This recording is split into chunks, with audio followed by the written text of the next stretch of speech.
we are going to be talking about all things Canadian. We are bringing back a brand that we built while we were in the pandemic and working remotely of Mining Over Canada. There's 60 interviews on our CSC TV if you wanted to check it out. Some great content all on all things mining in the Canadian landscape. So, John, thank you so much for joining me. It's a pleasure to be on your fireside chat. So, John, the first thing I want to ask you, obviously, you have a wealth of knowledge in so many areas of mining, but what I really want to dive into is what you think about what's going on in the Canadian mining landscape right now. Okay, so to start off, I'm going to give you a background on the landscape from the 80s onwards when I started in this industry.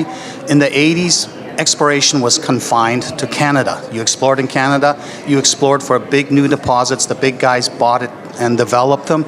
And then when the Soviet Union collapsed in 1991, all these third world frontiers opened up. They got rid of all their communist policies that opened up for mining exploration, and the juniors swarmed into Latin America, into Africa, and they looked for big deposits, stuff that had been overlooked in the past. And then when the China super cycle kicked in around 2003, this ramped up even more because we had a real increase in the price of the metals. And so everybody was looking for these projects that were worthless a decade ago. Suddenly they were in the money. And the Canadians became very much involved in finding and pushing them almost all the way to production in this situation. And Canada got marginalized as a consequence of that. Canada sort of sat out everything because big was beautiful.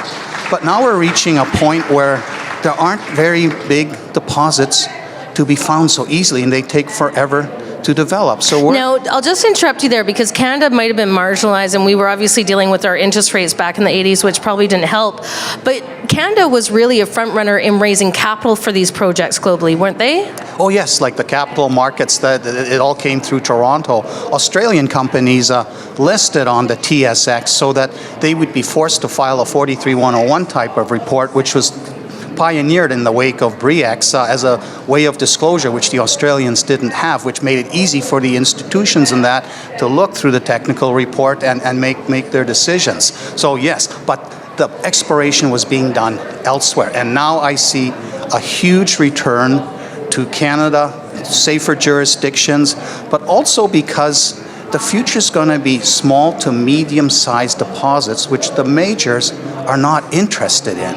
They need big ones. So all these hundreds of juniors on the Canadian exchanges, there's now a reason for them to go and look into these old districts, rethink them, apply new technologies, look deeper, look parallel, new geological models, and find these small to medium-sized deposits, the best of which will get developed. So Canada and the juniors, little juniors, are going to come back into vogue in a big way. Well, and the search for the small to medium deposit, there's a lot of historical data on the Canadian properties, isn't there? Yes. I mean, I'll give you an example. Lithium.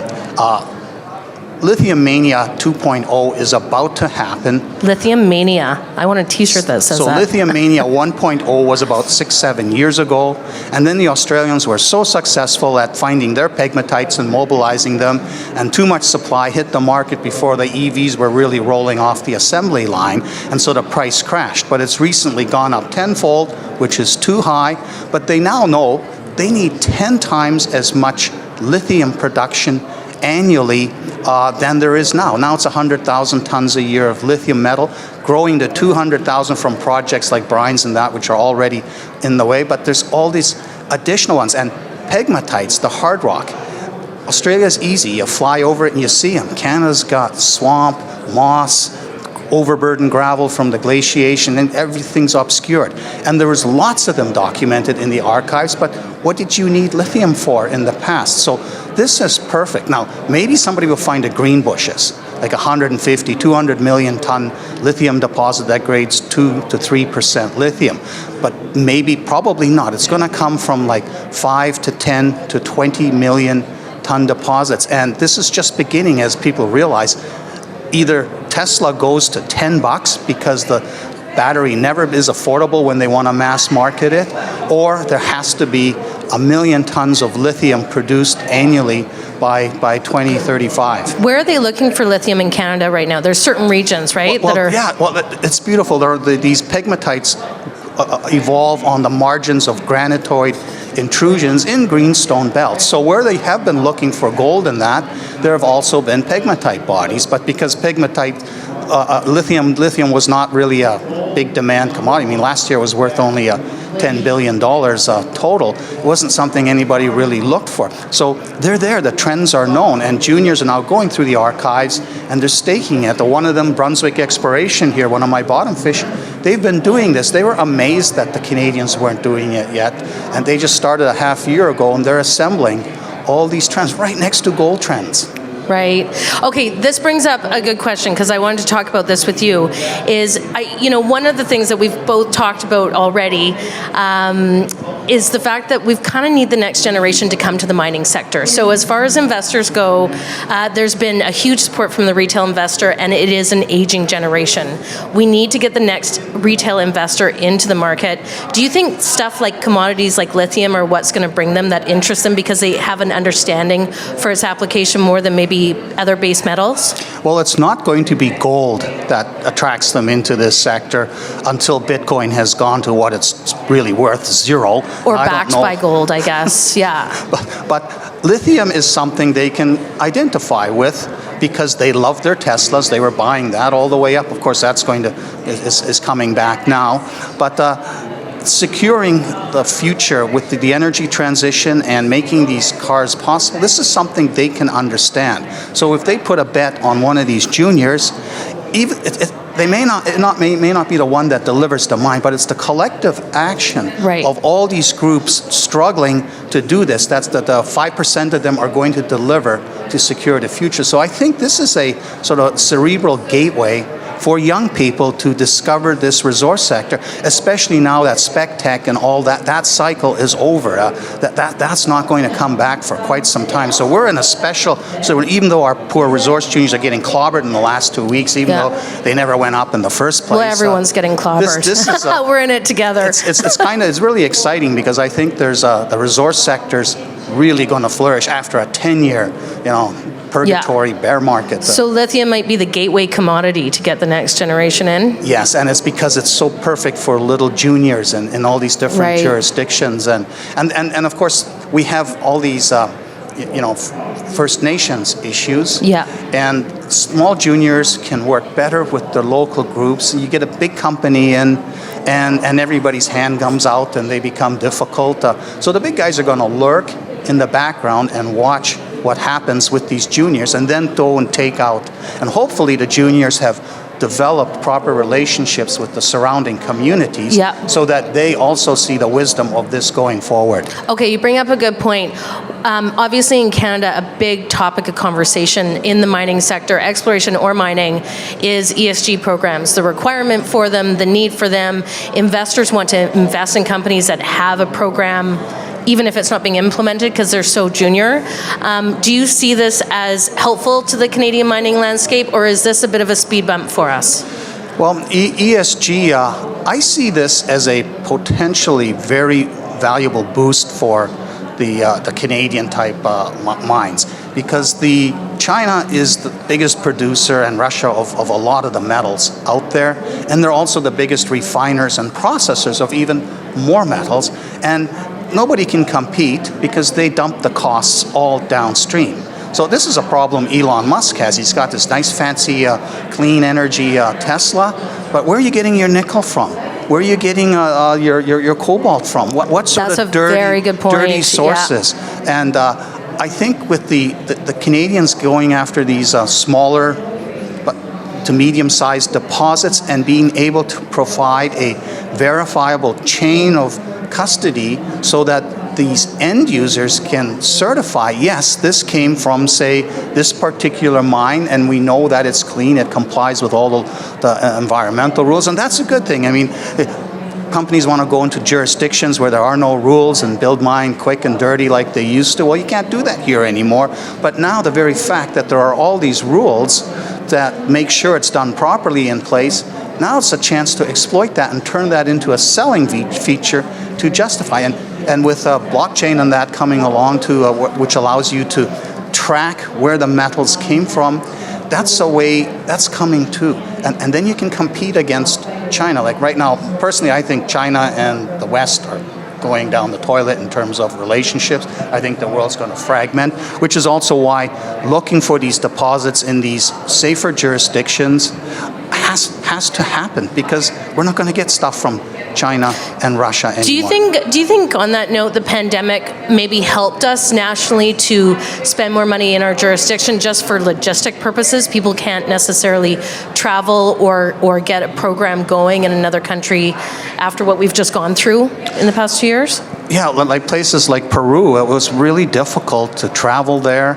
Well, even Australia, at least the Australians have their own community, but even within Australia, Western Australia wouldn't let anybody from any of the other states into that particular state. So I think the enthusiasm for this long-distance travel in these distant jurisdictions, that took a big hit as a result of COVID. And of course, the lingering bear market for the juniors, it's made capital raising more difficult too. And when you're working abroad, you need a lot more money than when you're working locally. Oh yeah, absolutely. One thing I wanted to ask you, we have a company on the CSC, and I've started to see this trend.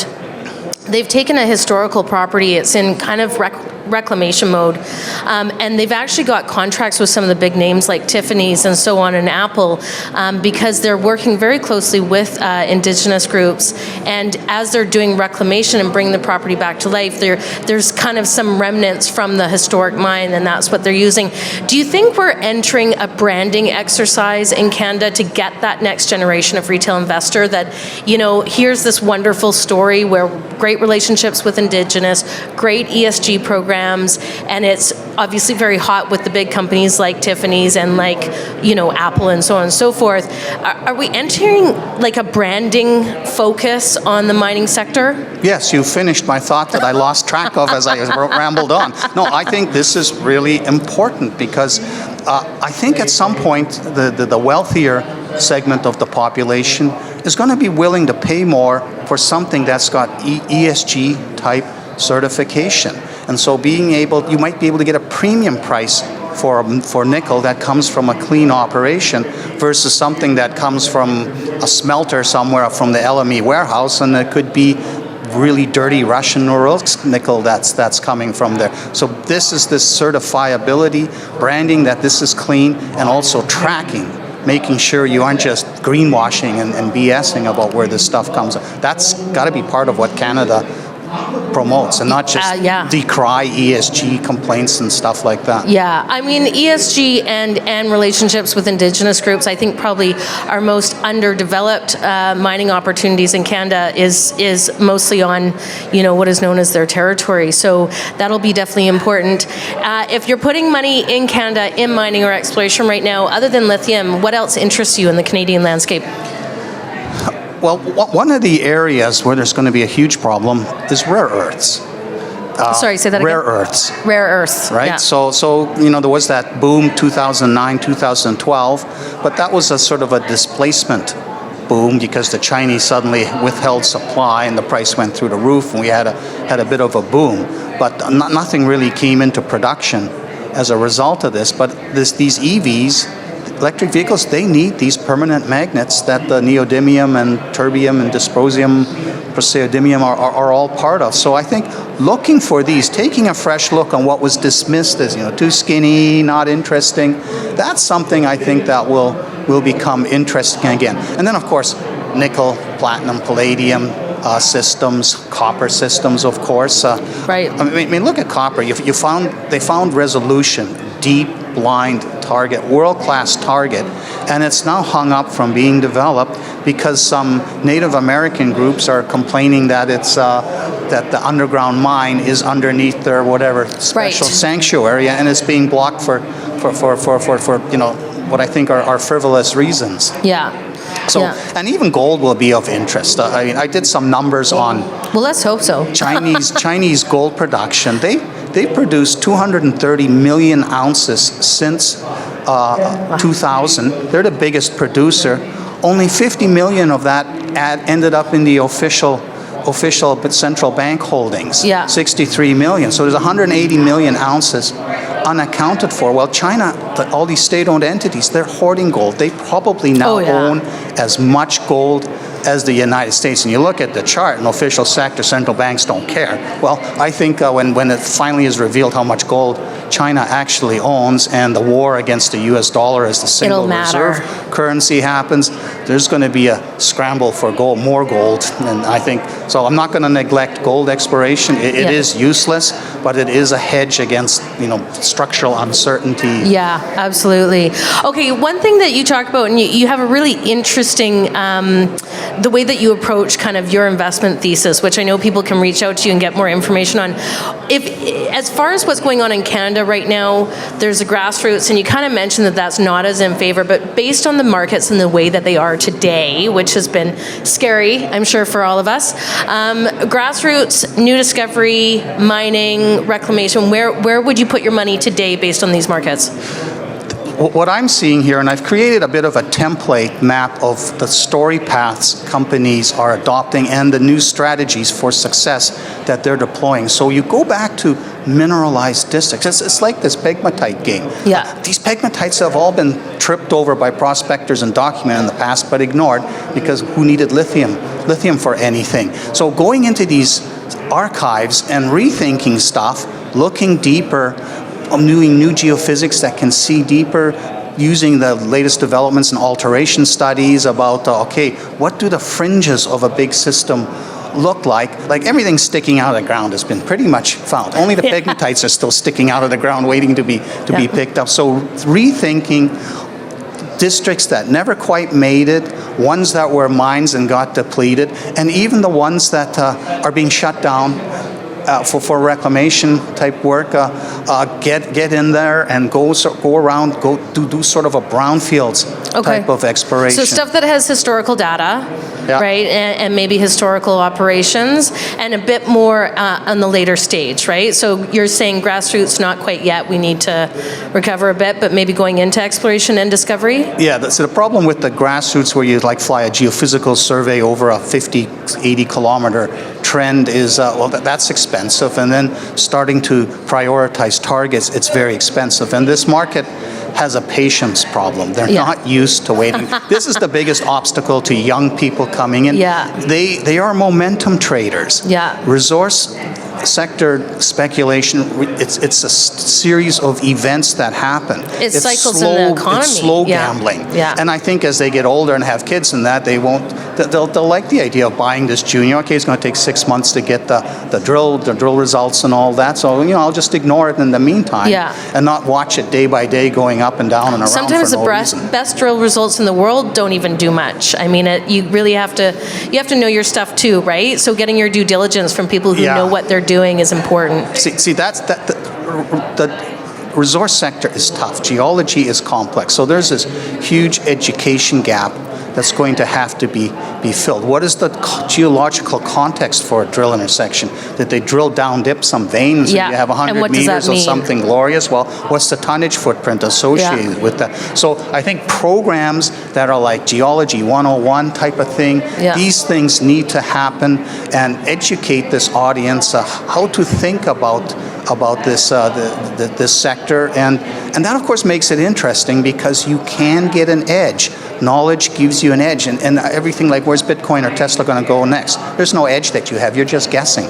But with geology exploration plays, you can get an edge by digging deeper, by looking at with the internet making everything available. We have not really harvested the benefit of what the internet represents for the resource junior sector. Okay, so we're coming to a close here. So my last question for you is, if people are going to take this upon themselves to educate, where would you send them? I mean, obviously to come to people such as yourselves to learn, but where would you go to do your due diligence and learn about investing in the resource sector?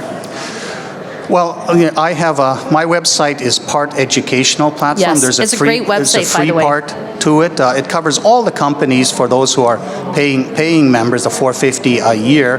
But I have all these tools. I do this Kaiser Watch episode every week, which is also an educational forum. You can go sit there, click on it. There's one video that's an hour long that just talks about how the resource sector works with Bill Powers. That's probably had 15,000 views, and it's actually even brought some subscribers because people are feeling, I think I'm now beginning to understand how this works. It's a steep learning curve, right? So online sources like that Yeah. is the way Pick to do a it. commodity that you're interested in, start learning about it and who the players are, right? That's right. Yeah, awesome. Well, listen, John, I can't thank you enough for joining me today. I wish we had longer to talk, but definitely check out John's website. It is quite amazing if you're wanting to get some more information, and they can contact you through that website too, Yes, right? KaiserResearch.com. Wonderful. Thank you so much, John. Thanks, Anna.